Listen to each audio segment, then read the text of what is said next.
Canada कम खर्चे में कैसे जाया जाए? ये एक बहुत बड़ा एक क्वेश्चन है सभी स्टूडेंट्स का कि सही तरीके के साथ, सही डॉक्यूमेंटेशन के साथ, हाई सक्सेस रेट के साथ किस तरीके से कम खर्चे में कनाडा जाया जा सकता है। उसका आंसर है इस वीडियो में, तो वीडियो एंड तक ज़रूर देखें। पहली चीज़ जो है कि आपकी आइट्स और पीटी की रिक्वायरमेंट अगर आप मीट कर रहे हैं, जो कि पीटी की रिक्वायरमेंट रहेगी 60 overall, not less than, like इसमें कोई पर्टिकुलर नहीं है कि कम से कम कितनी होनी चाहिए, बट 60 ओवरऑल की रिक्वायरमेंट है। किसी में आपके 40 है, 45 है, doesn't matter, it's all acceptable. फिर आइट्स है 6 ओवरऑल है, किसी में आपके 4, 4.5, 5 है, वो भी एक्सेप्टेबल है। पहले तो आपको ये पता होना चाहिए। इसके अलावा जो गैप्स हैं, जो +2 के बाद अगर हैं तो 5-6 साल का गैप एक्सेप्टेबल है। ग्रेजुएशन के बाद 13-14 साल तक के गैप के हमने वीज़ा दिए हैं, तो वो भी एक्सेप्टेबल है। थर्ड चीज़ आ गई कि जीआईसी कंपोनेंट। तो जीआईसी का स्टूडेंट्स को ये चीज़ क्लैरिटी होनी ज़रूरी है कि अगर आप क्यूबिक स्टेट में अप्लाई करते हैं तो 14,500 जीआईसी जाएगा। अगर आप किसी भी और स्टेट में अप्लाई करते हैं अपार्ट फ्रॉम क्यूबिक, तो आपको $20,635 आपका जीआईसी जाएगा, जो कि इंडियन करेंसी के हिसाब से अराउंड 13.5 लाख रुपए बनेगा। क्यूबिक में बनेगा 8,80,000 के आसपास, चलो 9 लाख लगा सकते हैं कि 9 लाख के आसपास आपका जीआईसी बनेगा। तो अगर आप कम बजट में अप्लाई करना चाहते हैं तो आप क्यूबिक के ऑप्शन ले सकते हैं, जिसमें कि अराउंड 9 लाख के आसपास आपका जीएसी जाएगा, और जीएसी का 50% आपको जाते सार वहाँ मिल जाएगा। तो अगर आप कोई पैसा बोरो करके जीएसी भर रहे हैं, तो जो 50% आपको जो वापस मिलेगा उसके बेसिस पे आप जो है कि जो आपका रिटर्न कर सकते हैं, जिससे भी आपने बोरो किया, तो 50% आपको जाते सार जीएसी मिल जाएगा कनाडा पहुंचते सार।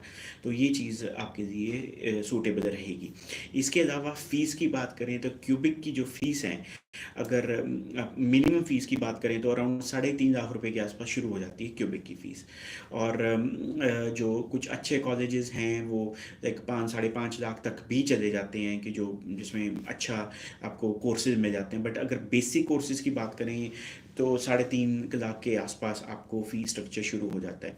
तो अगर कोई आप फ़ीस आफ्टर वीज़ा में भी अगर करना चाहते हैं तो भी कोई ज़्यादा इतना महंगे ऑप्शंस नहीं हैं। तो अगर आप जीआईसी के साथ अगर आप सोच रहे हैं, जीआईसी, एम्बेसी फ़ीस सब कुछ मिला के कम से कम कितने खर्चे में जो है कनाडा जाया जा सकता है, तो आप लगा के चलिए 16 से 17 लाख रुपए की रेंज में आप कनाडा जो है पहुंच सकते हैं। अगर आप जैसे कि फ़ीस आफ्टर वीज़ा के जैसे एक ऑप्शन एजेंट्स वगैरह देते हैं तो उसमें अवेल करना चाहते हैं। अगर आप रूटीन में अप्लाई करना चाहते हैं तो आप ये सोच के चलिए कि अराउंड 13.5 से 14 लाख की रेंज में आप रूटीन में अप्लाई कर, स्टेप बाय स्टेप अप्लाई करके आप कनाडा पहुंच सकते हैं, जिसमें कि जो जीआईसी आपका ही रहेगा, वो आपके पास ही रहेगा, तो वो आप उसको डिडक्ट कर सकते हैं आपके खर्चे में से।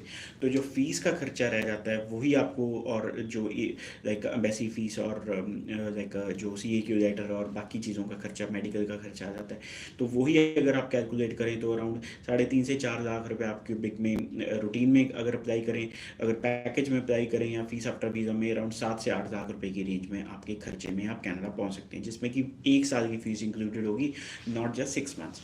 तो अगर आपका बजट नहीं है ज़्यादा और आप किसी तरीके से जीआईसी का अरेंजमेंट कर सकते हैं, तो जो कि सिर्फ 9 लाख के आसपास है जीआईसी, तो आप कम खर्चे में एक बारी कनाडा पहुंच सकते हैं। बाकी अगर वहाँ जाके कुछ चेंजेस करने हैं, एक बारी जैसे आप कनाडा पहुँच गए, क्यूबिक में पहुँच गए, तो अगर आप वहाँ जाके चेंजेस करना चाहते हैं, किसी और सिटी में जाना चाहते हैं, कॉलेज चेंज करना चाहते हैं, कोर्स चेंज करना चाहते हैं, that is all possible after reaching Canada. तो ये चीज़ का आप ध्यान रखें कि एक बारी आप जब पहुंच गए कनाडा, तो आप आगे चेंजेस करने में कोई दिक्कत नहीं आती, आपको कोई ज़्यादा परेशानी नहीं है। अगर किसी भी तरीके की आपको कोई भी अपना केस डिस्कस करना चाहते हैं, या किसी भी तरीके की दिक्कत आ रही है आपको कनाडा अप्लाई करने में, या आपका रीसेंट कनाडा रिजेक्टेड है, या रीसेंट या कुछ टाइम पहले की आपकी टूरिस्ट वीज़ा की रिजेक्शंस है, मल्टीपल रिजेक्शंस है, तो भी कोई दिक्कत नहीं है, आप कनाडा का वीज़ा अप्लाई कर सकते हैं। रिसेंटली भी हमने वीज़ा दिया जिसमें रिसेंट बच्चे की टूरिस्ट वीज़ा की रिजेक्शन थी, और अराउंड 6-7 महीने पहले की उसकी स्टूडेंट वीज़ा की रिजेक्शन थी, और उसमें वर्क एक्सपीरियंस भी लाइक उसके एजेंट ने लाइक थोड़ा कॉन्ट्र लाइक आपस में कॉन्ट्राडिक्टरी अप्लाई किए हुए थे, तो उसमें भी हमने बच्चे को, स्टूडेंट को वीज़ा दे के दिया। वीडियो हम जल्दी आपको लेकर आएंगे सामने। तो इसलिए अगर आपकी रीसेंट रिजेक्शंस हैं, कोई घबराने की ज़रूरत नहीं है, क्योंकि हो सकता है पिछली बारी जब आपकी टूरिस्ट वीज़ा की फ़ाइल लगी या स्टूडेंट वीज़ा की फ़ाइल लगी, तो आपकी जो एंट्री क्राइटेरिया पूरा नहीं हो रहा था या आपके डॉक्यूमेंटेशन पूरे नहीं थे या वीज़ा अफसर को उस टाइम पे लगता कि आपका वीज़ा नहीं बनता। बट अब जब नेक्स्ट टाइम जब आप इस वक्त जब आप अप्लाई कर रहे हैं, तो अगर आप सही अप्लाई कर रहे हैं, आपने हर चीज़ अपनी डॉक्यूमेंटेशन प्रॉपर भेजी है, तो आपको वीज़ा जो ऑफिसर है तो आपको रिव्यू करके वीज़ा दे सकता है। तो ये चीज़ का ध्यान रखिए कि अगर रीसेंट रिजेक्शन अगर 2 से 3 रिजेक्शन भी है, तो अभी आप सोच के चलिए कि 90% से ज़्यादा चांसेस रहेंगे करंट सिचुएशन में आपका वीज़ा देने के लिए। तो और सी ए क्यू लेटर की बात करें, जो क्यूबिक की बात करें, कम खर्चे की बात करें, तो सी ए क्यू लेटर्स जो है, जो क्यूबिक स्टेट ने इशू करने शुरू कर दिए हैं 13 फरवरी से।